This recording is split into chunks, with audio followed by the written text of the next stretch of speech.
Before you follow this video, make sure you create a backup of your World of Warcraft private server database configuration. So, a lot of items in World of Warcraft have a cost requirement for honor points or some kind of token or something like that. Like you can't buy it with gold. So for this, you're going to need HeidiSQL and you're going to need to sign in. You'll have to check with your repack what the username and password is for the database that it provides.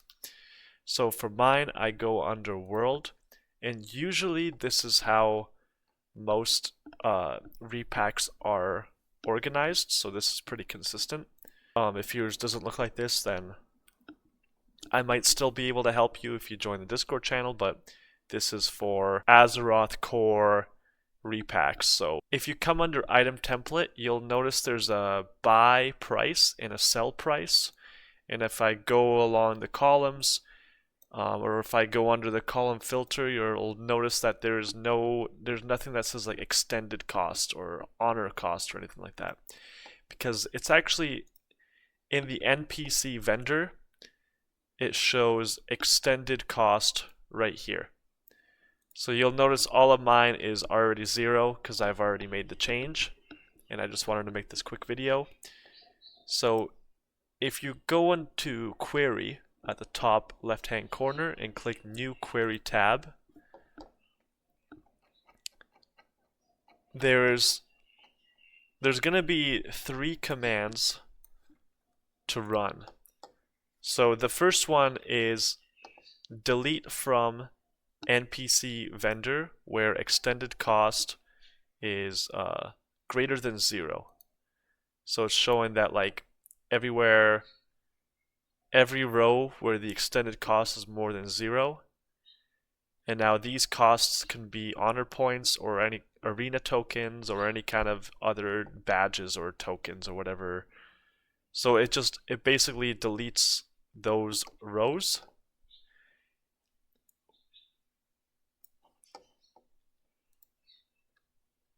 And then the next one is to set a temporary unique value. So this is the second command that you're going to run. By the way, I'm going to put these commands in the description below so you can just copy and paste them. But so you basically update the extended cost. You set it to -1 where the extended cost was greater than 0.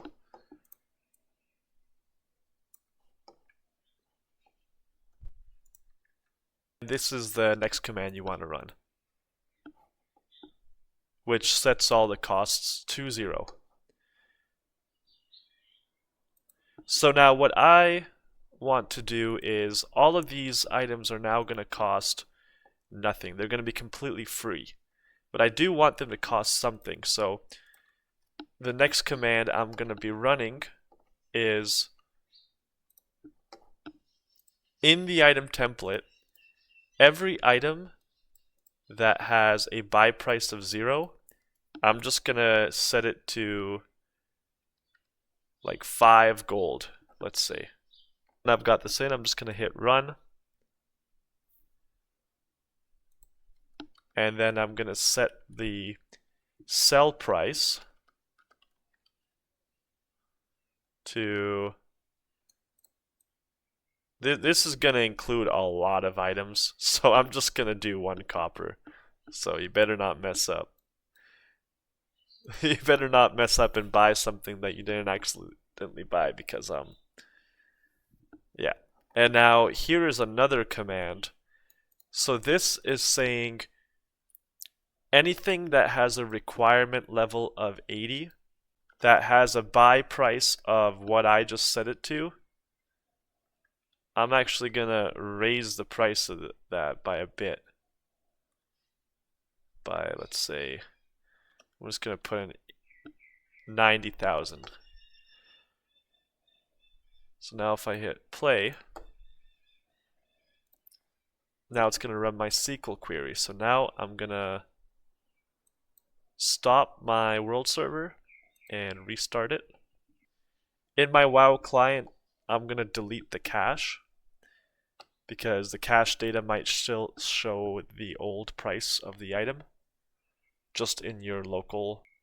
Alright, so here we can see that now all of these items cost 90 gold.